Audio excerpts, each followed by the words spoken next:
على عمري وحياتي ما أغير من صفاتي، لو على عمري وحياتي ما أغير من صفاتي، سنة بهدي ونجاتي يا حبيبي يا محمد، سنة بهدي ونجاتي يا حبيبي يا محمد.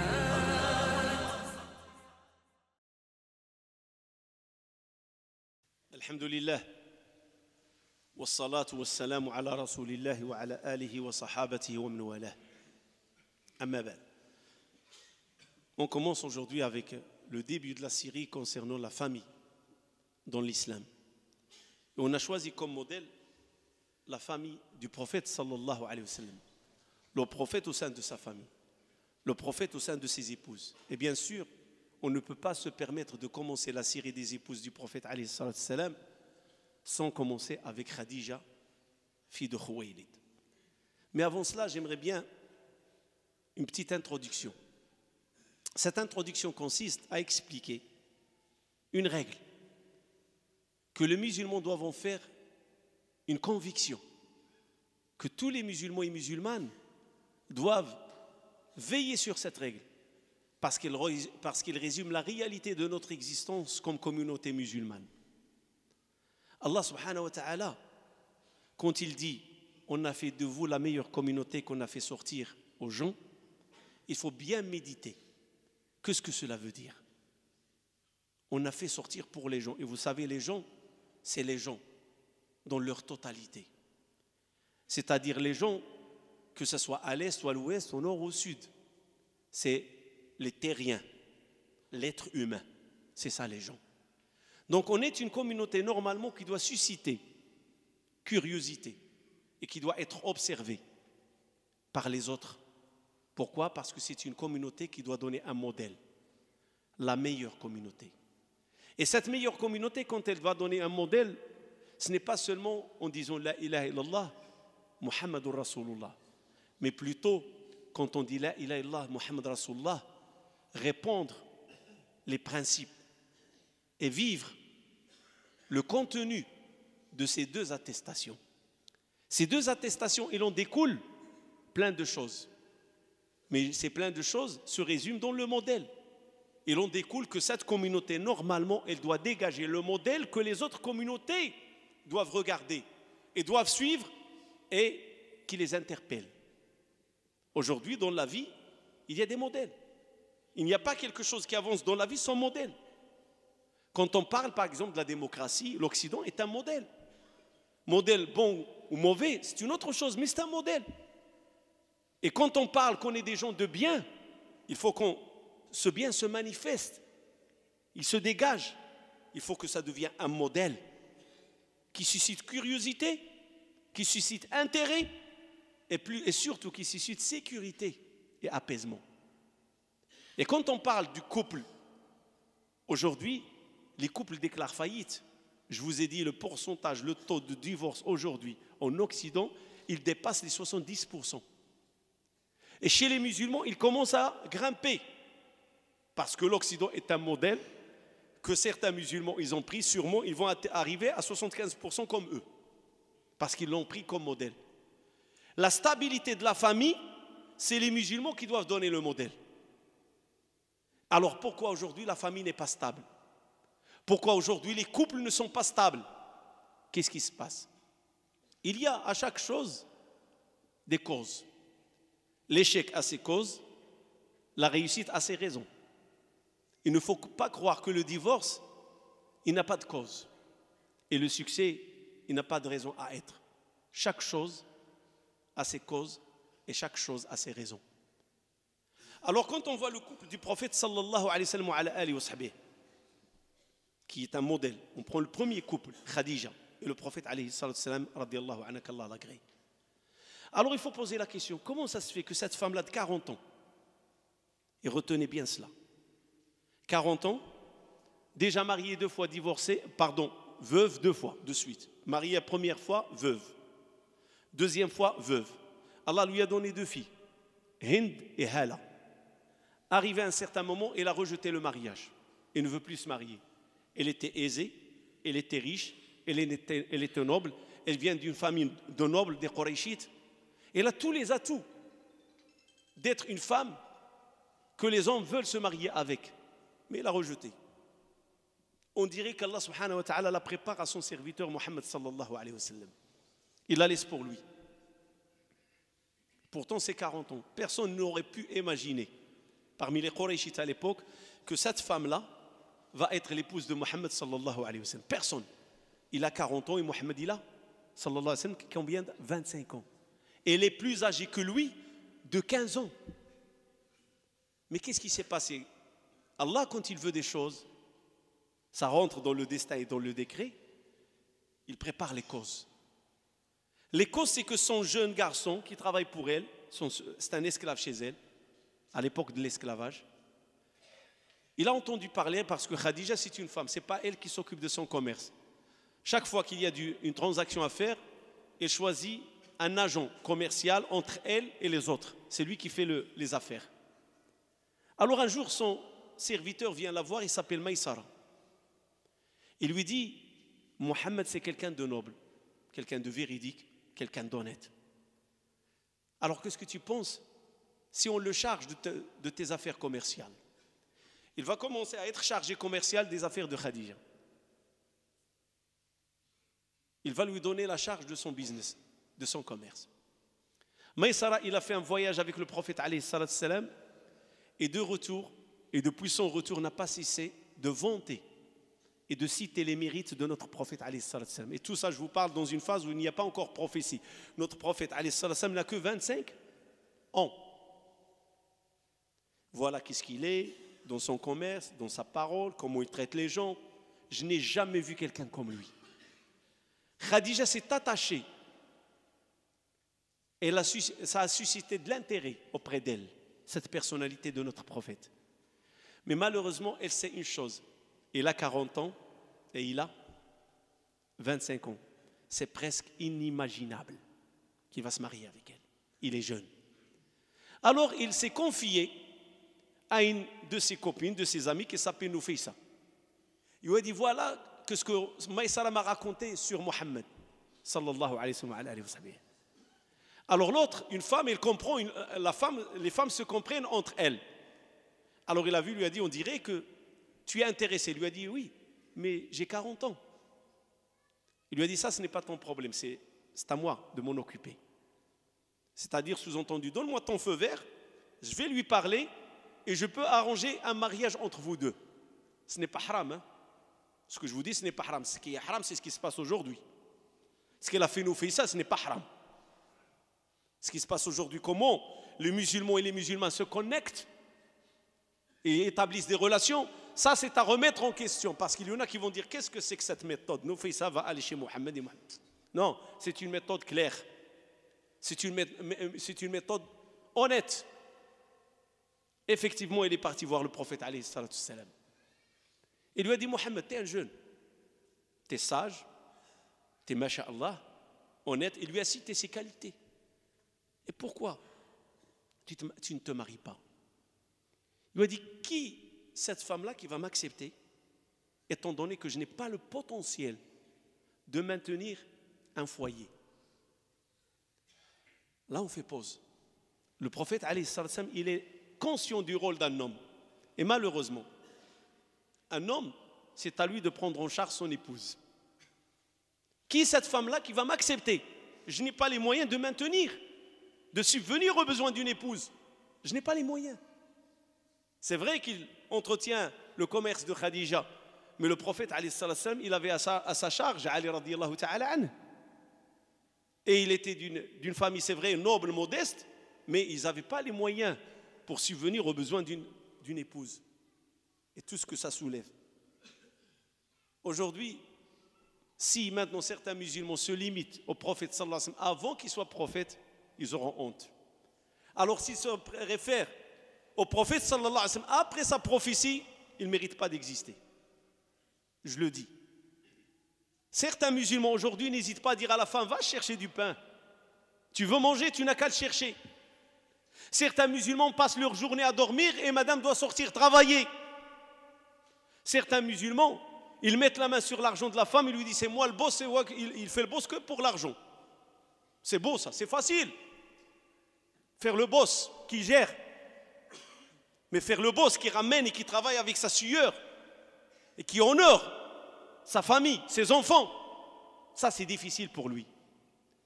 Et croyez-moi, je ne parle pas, je ne suis pas mythomane, je parle des réalités, je parle d'un vécu, je parle de problèmes soulevés.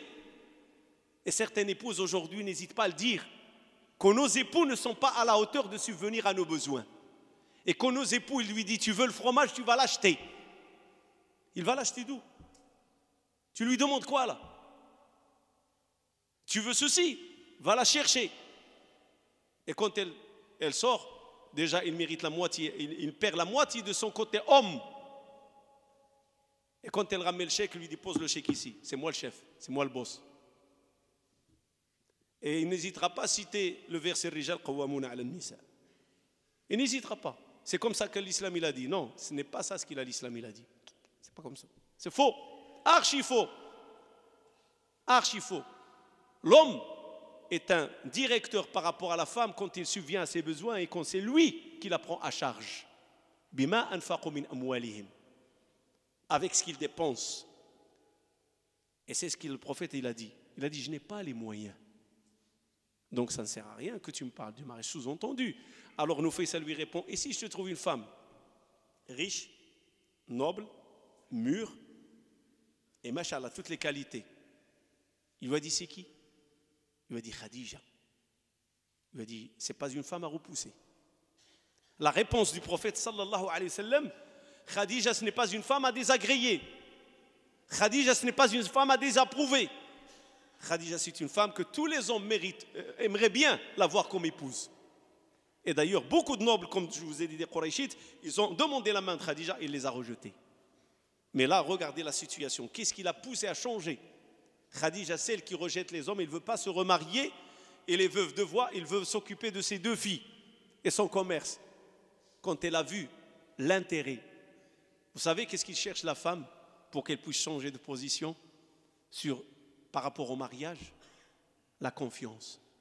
On peut résumer le mariage du prophète sallallahu alayhi wa sallam avec Khadija sur une seule qualité qui va mener ce couple vers le bonheur et vers le paradis jusqu'à la fin.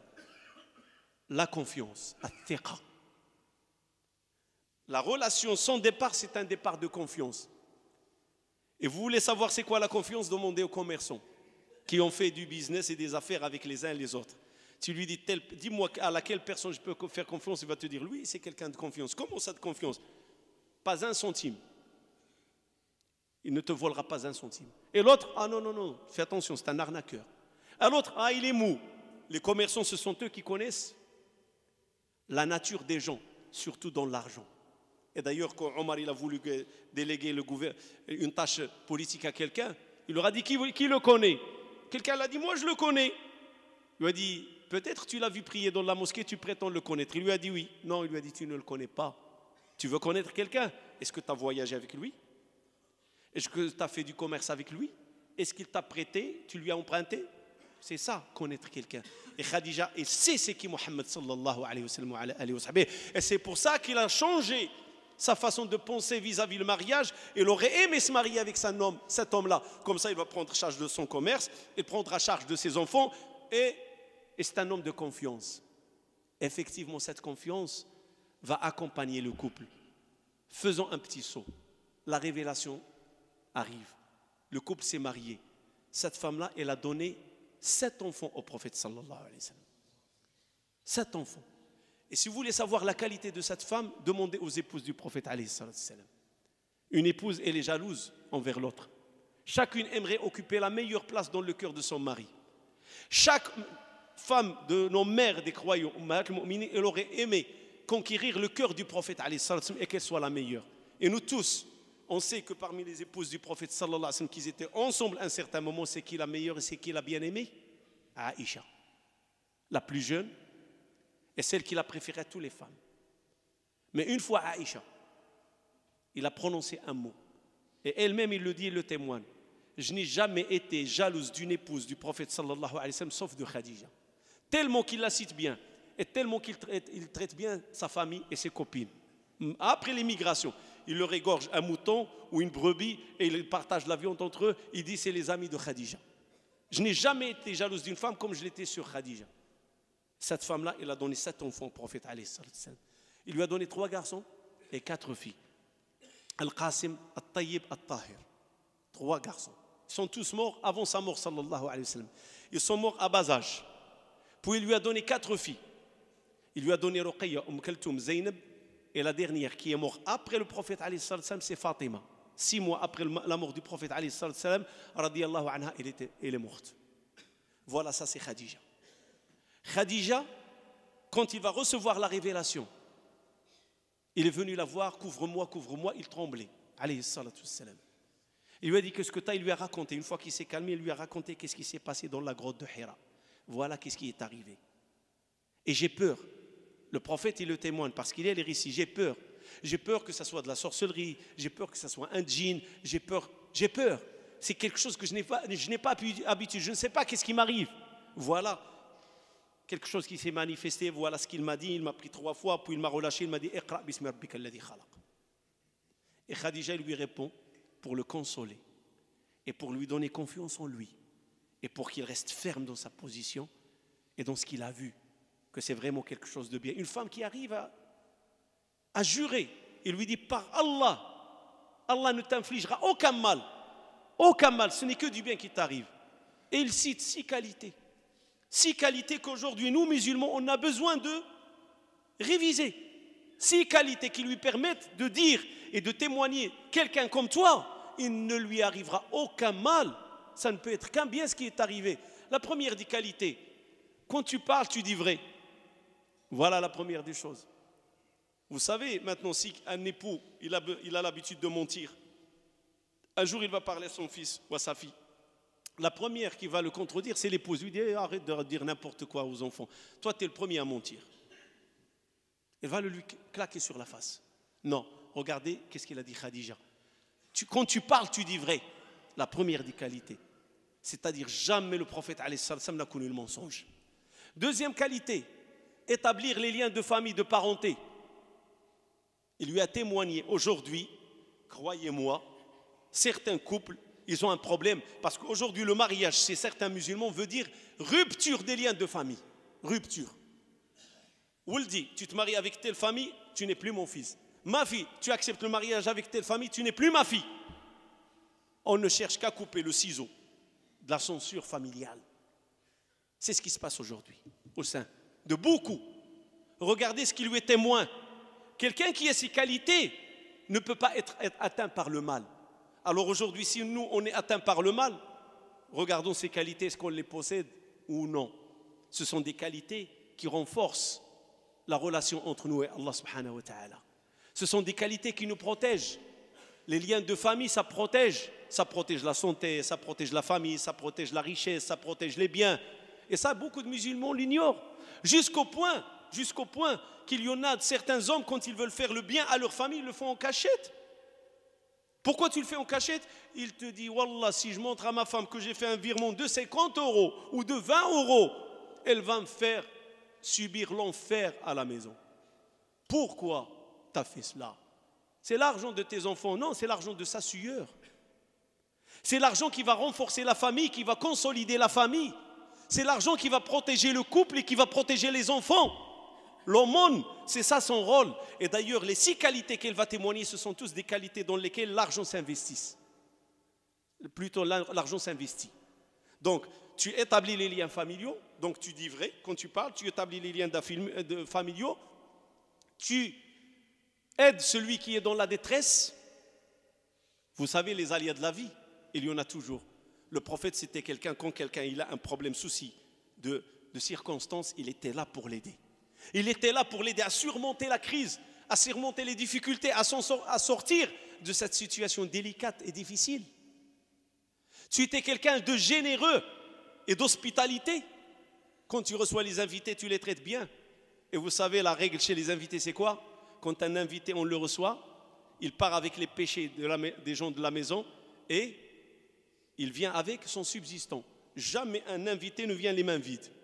Un invité, quand tu le reçois pour Allah subhanahu wa ta'ala, il vient avec son bien. C'est-à-dire Allah va faire les causes pour qu'il soit bien traité.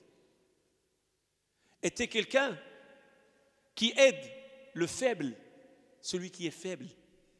Comme aujourd'hui, on va dire les handicapés, ceux qui n'ont pas la force, les vieillards, les d'âge d'or, tu es quelqu'un qui est là pour eux. Donc il aide le faible, il aide celui qui est dans la détresse, il aide celui qui est dans les difficultés, il aide celui qui est dans des circonstances très difficiles, il fait l'hospitalité, il dit vérité, il établit les liens familiaux. Pourquoi Allah va te faire du mal?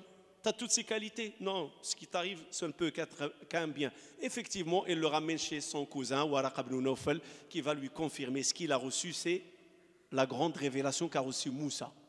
Il lui a annoncé cette nouvelle. Et Waraq ibn Nawfal, après un certain temps, il va mourir. Est-ce que c'est fini? Non. Cette confiance va continuer. C'est un mariage qui est fait sur la confiance et cette confiance va continuer. Et malheureusement, aujourd'hui, chez les couples musulmans, il n'y a pas de confiance. Une fois, une femme m'a dit, Wallahi, imam, 40 ans de mariage. Je ne sais pas combien mon mari il a dans ses comptes. Je ne connais pas où est son passeport, ni son papier, et je ne sais même pas s'il a une assurance de rapatriement ou non. J'attends sa mort pour savoir. J'attends sa mort. Pour savoir qu'est-ce qui en est. Parce que pour lui, dans sa tête, dans son esprit, la femme ne doit rien savoir sur l'homme. Ces 6 témoignages de Khadija, elle nous relate que Khadija savait tout sur le prophète. Sallallahu alayhi wa sallam. Il savait tout. Malheureusement, moi je comprends certains hommes, je comprends. Pour 10 €, il va vivre l'enfer, il préfère ne pas montrer. Parce que la femme n'est pas à la hauteur. Et je comprends certaines femmes, ils font elles aussi certaines choses en cachette, parce que l'homme, il veut qu'elle soit que pour lui. Que pour lui. Il n'a pas le droit de faire du bien, il n'a pas le droit de gérer son propre argent, il n'a le droit à rien du tout. Alors qu'est-ce qu'ils font ces femmes-là? Aussi, elles font par cachette. C'est le manque de quoi? Le principe de la confiance. La pierre maîtresse. La première pierre maîtresse qu'il faut chercher dans un couple, tu veux réussir ton couple, la confiance. Il n'y a pas de confiance, croyez-moi, le couple va s'écrouler tôt ou tard. Parce que la confiance, c'est le pilier fondamental à maintenir le couple debout. C'est vrai qu'il y aura des vagues, c'est vrai qu'il y aura des turbulences, c'est vrai qu'il y aura des problèmes. Mais s'il y a confiance, le couple va résister. C'est la confiance. Et Khadija et le prophète sallallahu alayhi wa sallam, il y avait une confiance mutuelle. C'est fini, ce n'est pas fini. Khadija va donner sa vie pour l'islam. Sa vie pour l'islam. Quand est-ce? À la 10e année. Il y a 3 ans après, à partir de 7e année jusqu'à 10e année.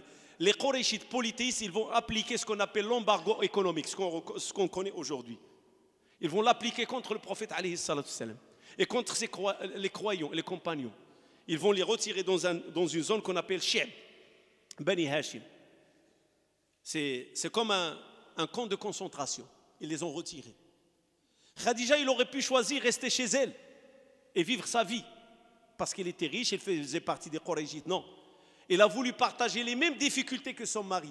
Il a voulu subir la même galère que le prophète alayhi salam.